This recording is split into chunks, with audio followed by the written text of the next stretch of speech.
Question 25. You hear a patient talking to a dental receptionist. Now read the question.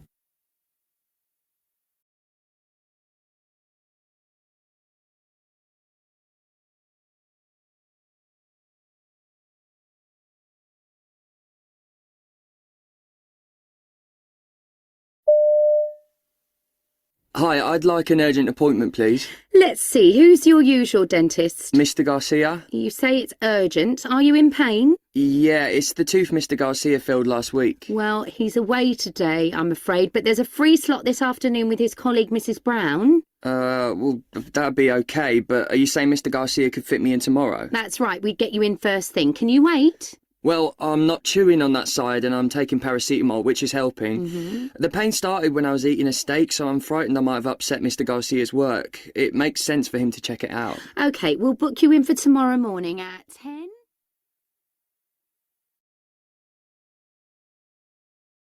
Question 26. You hear part of a presentation to nursing staff about an extension to visiting hours. Now read the question.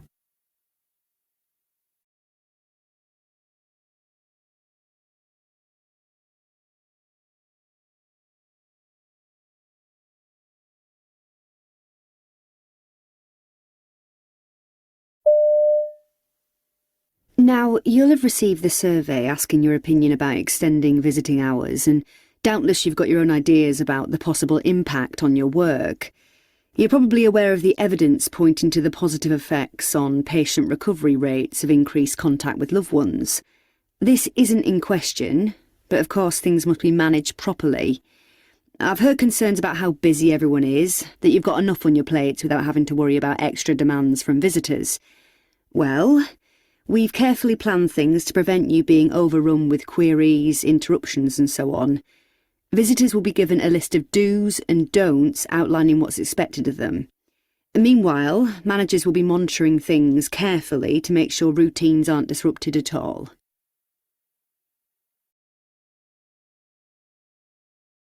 Question 27. You hear a surgeon discussing a patient with a nurse in the recovery ward. Now read the question.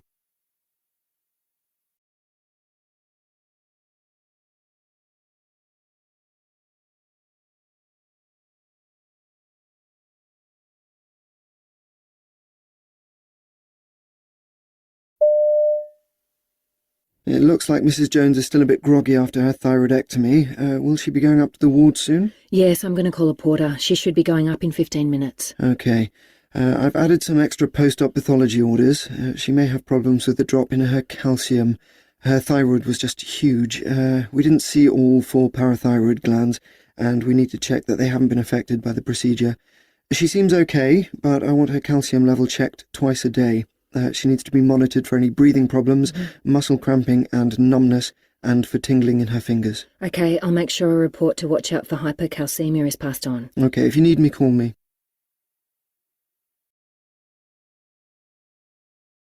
Question 28.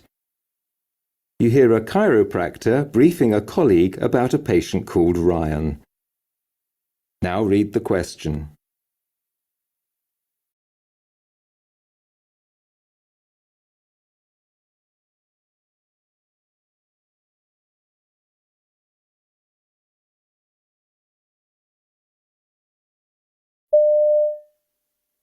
Today we're going to start with Ryan. He's 2 weeks post-surgery for a torn rotator cuff.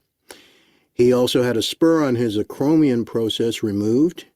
This is his first time in rehab post-surgery, I believe. That's correct. Okay, so today we're going to begin utilizing high-frequency vibration to break up the scar tissue forming in his left shoulder joint following the surgery. We're going to do each of his treatments that way, so you'll see a progression over time, how we get him back to a point where he's able to live his normal life.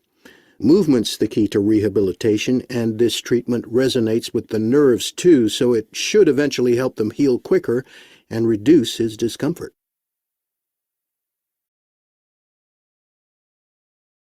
Question 29. You hear a surgeon talking to a group of medical students about patient risk in emergency surgery. Now read the question.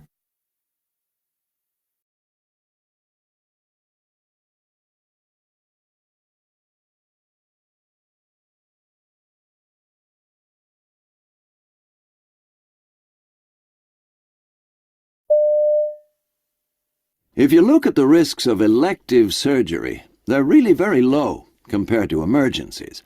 Clearly, then, we can make the biggest difference in reducing risk and improving outcomes in emergency surgery. Our mortality outcomes here are actually below average. We're at 8% compared to around 13% nationally. The emergency patients I handle tend to be older, so they're at higher risk. And when they come in, we haven't got long to prepare them in order to reduce any risks, maybe an hour or two. In terms of patient safety, every minute, every half hour we can use to get them ready counts.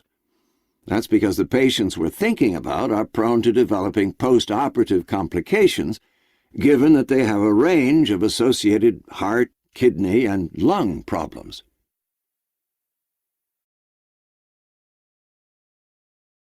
Question 30. You hear a surgeon talking to a patient who's just had a knee operation. Now read the question.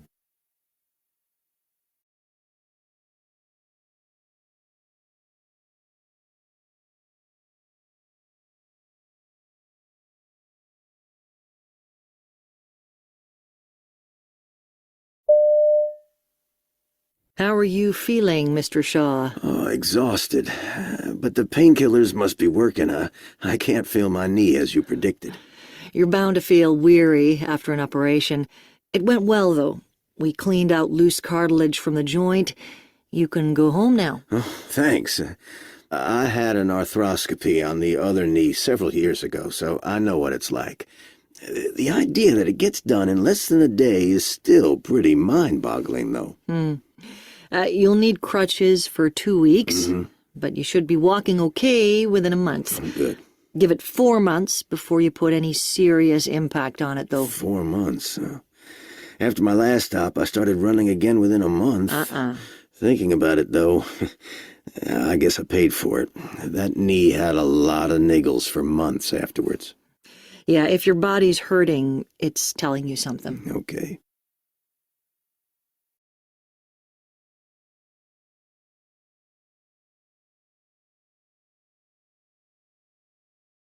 That is the end of Part B.